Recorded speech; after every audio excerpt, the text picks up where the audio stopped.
And we are just learning from our producers at the Pentagon that there has been a sizable launch of Tomahawk cruise missiles tonight. We're told over 50 of them in a single volley hitting targets on the ground in Syria. Our correspondent Hans Nichols is ready to tell us what they've been told at the Pentagon. Hans?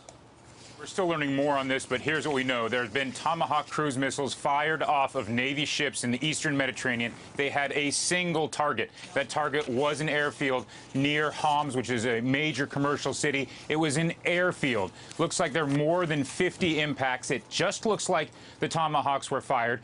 The goal there might have been to pock up the runway, maybe take out some Syrian aircraft. We're learning more as we speak, but this launch has happened against the regime of Syria's President Bashar al-Assad. This marks an escalation in an already very complicated war.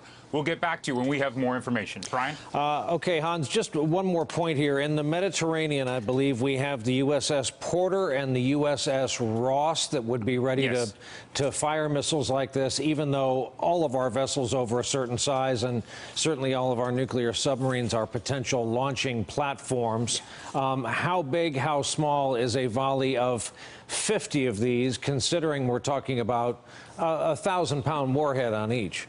1,000-pound warhead is what they can carry. The fact that there were just Tomahawks and that this didn't include any fixed-wing bombings gives you an indication, Brian, that this is a proportional response. You know, when there had been talk about this leading up to, there had been a range of options that we know the Pentagon had been preparing. The far end of the range, disabling the entire Assad Air Force. It looks like they didn't go in that direction. It looks like President Donald Trump ordered a more proportional response. This came from those two ships that you mentioned in the Eastern Med, just Tomahawks. Now, what we want to find out is whether or not there are any ally conversations with U.S. allies, either in the counter-ISIL regime, and crucially, if there was a conversation with the Russians. Remember, there's a deconfliction hotline going on right now for the fight against ISIS. That's the other enemy and adversary in Syria. And the Russians and U.S. counterparts speak all the time on that hotline. Whether or not the Russians were given a heads up, any sort of tip, that's another thing we'll be looking for.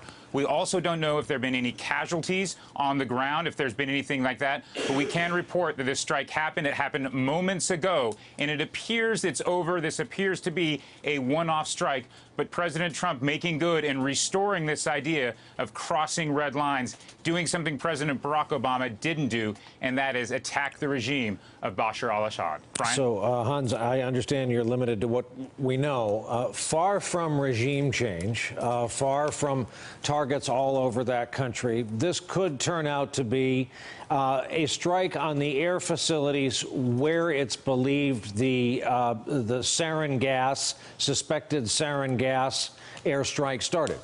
Yeah, we don't know the source of the sarin gas. We haven't confirmed that it's sarin gas, but this would be the airfield from which the fixed-wing aircraft that U.S. radar clearly saw hit that building about 72 hours ago, that this is the airfield that they took off from.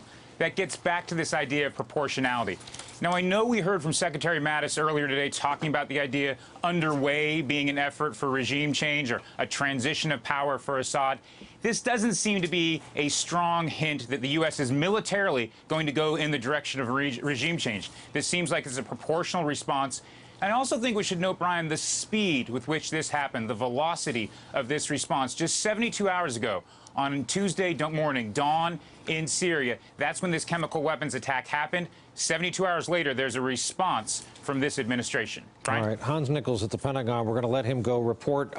Hey there, I'm Chris Hayes from MSNBC. Thanks for watching MSNBC on YouTube. If you want to keep up to date with the videos we're putting out, you can click subscribe just below me or click over on this list to see lots of other great videos.